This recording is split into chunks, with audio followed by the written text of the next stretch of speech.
That's what I mean by the journal entry thing. Like, it Yeah. might be true right now, and then, like, I could say climate change is an issue. What if climate change is fixed What if the sun tomorrow? explodes tomorrow? Am I, Yeah, Am I a like- liar? Not really. I wasn't a liar then. You know? Yeah. Just say what you think you mean. Yeah. Say what, like, feels most true. Okay. And then we'll hang out. I really do feel like you're a jokester, though. You just Maybe. seem like a funny person to me. How do you know? Just like the way that you like cut off your sentences really fast, which Oh. makes me feel like you tell jokes. I see. Would you say that's true? Are you a jokester? Yeah, but like, don't put pressure on me to make jokes. I'm not gonna. It's like asking, "Oh, you're a funny person. Tell me a joke." Yeah. Don't worry. I know you're doing content right now. Like, you want a little bite, sound bite. I don't do. Should I give it to the I'm people? not that guy. Okay. There's some people that are like, "Oh my God, let me get a clip." Yeah. You know, who's the person you hate the most? Yeah, or I'm like, not, that's not me. Name 10 countries in Africa, and then they're like, and then they change the question in editing in post. Right. Yeah, don't do that to me. Never. It will be unedited.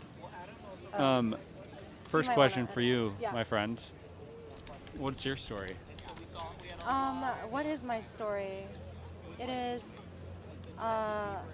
yet to be finished. I don't know. What's my story? God help. Ready? Let's do a warm-up question. Okay. How about this? What's your funnest fact? Oh, that's even worse. Okay. My funnest fact. I can do this with my hands. You're like I'm like almost double jointed. almost, Yeah. but not fully double jointed. No, almost. I'm That right in the- probably better. Yeah. probably I'm, like, better. Well adjusted. Yeah. Is that from like dance or doing something specific? This? I don't know. Like dancers are flexible, so No. like you were doing something. I was born this way. Okay, you're just That's born my special. Everyone is born. I don't know. Oh my God. I'm like, okay, sorry. I'm gonna calm down. All right, back to your story. Yeah. You were born. I'm I gonna was bet. born. Okay, sick. She was born. What happened after you were born? I cried, and then I moved a bunch of places in New York. Born Queens. here Yeah, in New I was York? born in Queens. Hell yeah. And then I mostly grew up in a suburb, a very white suburb, which is a big part of my story, I'd say. Like, I had some experiences there that shaped me, and it was like, I think my youngest years were my hardest, which I think set me up to like have more sensitivity maybe, and like empathy. And then, yeah, college. Oh, I grew up Christian, so that's also a big part of my story. In college, I met people that affirmed me, and that was life-changing. And then after college, I discovered photography, which really helped me to become more aligned with myself and my values. And How? Well, I think I've always been interested in art, and maybe that's because of like gendered marketing about like how like science is STEM had to be marketed towards women for them to start envisioning themselves more in that field. I think like art was something I always like saw myself as like connected to or like attracted to, but I didn't have like a confident outlet. I just felt frustrated creatively. Like I had things that I just like wanted to expend myself in a certain way that I just wasn't really satisfied with until I discovered photography, and I poured myself into it somehow. And it helped me to have a more personal, active relationship with art, where I started to envision, like when I was engaging with art, I related it to my own practice. You know what I mean? Yeah. So It helped you learn about yourself yeah, and change the world the way you wanted to. change the world. Well, that's the gendered marketing thing, right? Oh, It's like you get to change the way the world perceives something. what do you mean? So I'm assuming gendered market, like the STEM thing, right? Yeah. Men were always marketed as like that's who's in STEM. Yeah. If you start taking pictures of women in lab coats and like showing the world that women can be in that position, then young girls are like, oh, Yeah. I can go be in STEM. Yeah. And in that way, you've changed the world. At the guess. least, I would argue you've changed their worlds. Yeah. You mean like? Well, it's just like I don't.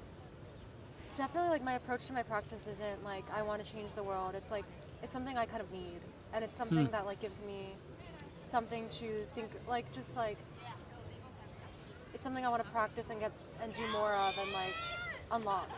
It's just a very personal thing. Yeah. So Do you do it for work too? yeah, I mean, I do like photo assisting. I directed a like kid music video for the DOT most recently. Um, A music video for the Department of Transportation. Yeah. I'd love it. Welcome to New York. Thank you. Or yeah, you're welcome. Well, I just mean like the New York Department of Transportation is making music videos. Yeah, That seems yeah. pretty unique. Yeah, I don't know what that's about or why, but I'm glad I did it. Nice. So yeah, it's something I've been doing more for work this year. Yeah, Sorry. that's okay. That's why I bought it at CVS. Sturdy. Sturdy. Um, Sorry, I'm like all over the place. It's public okay. speaking is like I journaled about that recently, that it's like my biggest insecurity, I'd say. you just set it down. It's your biggest insecurity. Yeah, like before an interview, I get so nervous because I'm like, I'm gonna say something out of pocket or like stutter or forget what I'm trying to say. Like, but I've gotten better at it. But it's definitely my toughest. Are you a fairly out-of-pocket individual? No, I'm like normal and plain, but like I come across. I think I grew up coming across weird to people, so then it became I see. tough. Yeah, like You know, I would reframe you being bad or weird at public speaking, Yeah, thank you. like that nervousness. I would reframe that to you just care a lot. Thanks. I do. I mean, about the most trivial things and more. It just means you care, right? Not everybody cares about the small things, but you do. Yeah. Hell yeah. There we go. Second question. What problem in the world means the most to you?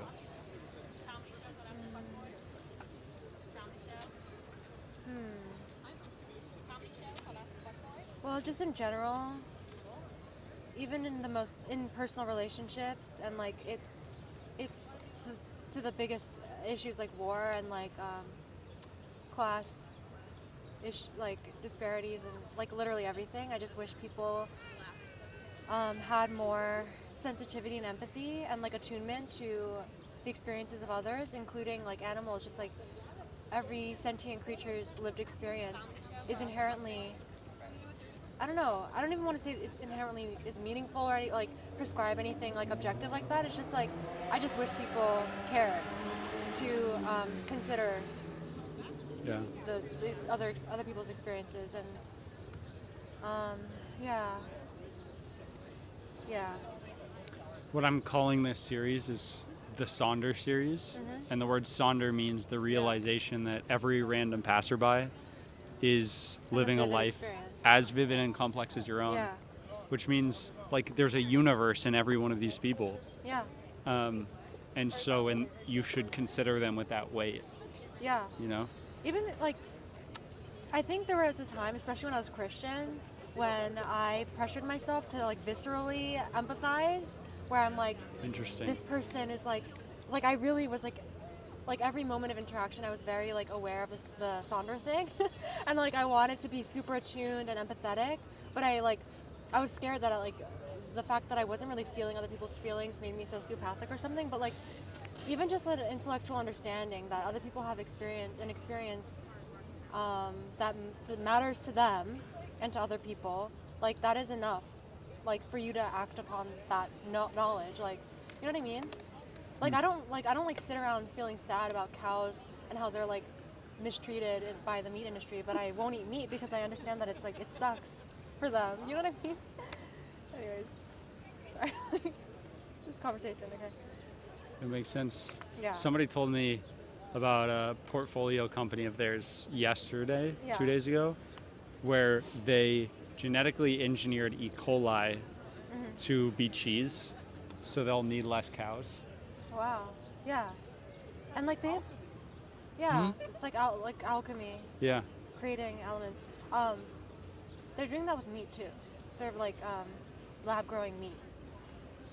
A friend of mine has a mushroom meat company Sick. where What? she makes meat out of mushrooms, but she's B2B. You can't buy it. Oh. Okay. She gives it to like restaurants and stuff. I see. Yeah. I've had mushroom jerky. I really liked it. Good reviews. Out Yeah. of 10, where would it be? At the time, it was probably a 9 out of 10. Let's Just go. because like how no mushroom jerky can be a 10. Inherently, it's like, you know what I mean? Because it's not jerky. No, just because it's mushroom jerky. Like nothing is no mushroom jerky is that amazing. Right. Okay. Last question for you. Yeah. When I say the word impressive, what are the kinds of people that you think of? I think people that live with like great attunement to their own interests and values, and who persist against like um like I think of filmmakers like that are doing their own thing, and like filmmaking is inherently difficult, so I know it takes so much to make your vision come to life, and so people that do that and on top of that don't compromise on their vision and just kind of like have this belief in it. I really admire that. So that's why I love like reflexive documentaries where the filmmaker turns the process back, the camera back on their own process to show like it's like this is difficult and it's confusing and I doubt myself, but I'm making this movie, you know. Mm-hmm. So those are the things. Like I love seeing that. Extra credit question for you. Yeah. As the New York local, what's your New York advice for me? I think that saying yes to opportunities, even if they feel beneath you or that you're not getting exactly what you think you deserve from it, it can still help like lead to other opportunities. And I think that some things that you pursue on your own, like, are very long term in like their payoff.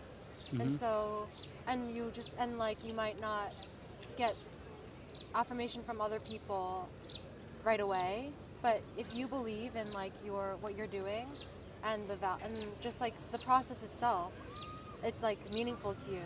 I think there's no way that can not um, lead to something good in the future. And like that's what building a body of work is. It's like until it's done, it's hard to see for other people to see the value of it, but as long as you do, it's worth it, I think. You speak like an artist. Thanks, I think. Yeah. That's what I think about a lot, so. About art. Yeah, and just like trying to get myself to do more. It requires like a lot of like thinking yourself out of ruts and stuff. You know, art is defined as a skill, like one of the definitions is a skill developed over like, you know, a lot of practice, basically. Mm-hmm. It's not actually something like creative. It's just a skill developed over a lot of time. Yeah. Yeah. Thanks for being brave. Oh, yeah. Thanks for doing this. It was cool to do this. I'm glad it was cool to do this. Probably a new experience. Being like suddenly interviewed. Yeah. By a random guy I once on was, a park and bench. I was like similarly flustered and charismatic. Do you feel like you did better in this one than you did the last one? Yeah, I think mostly because I'm not looking at the camera and like smiling like a freak. Yeah. Sorry. What if you're just a freak? Maybe. It's probably okay. You're right. Freak out. Yeah. It's all good. Yeah. Great work. You too. Bye. Peace. I'm glad you got some calories, you know? Thanks. Yeah, I needed Good. it.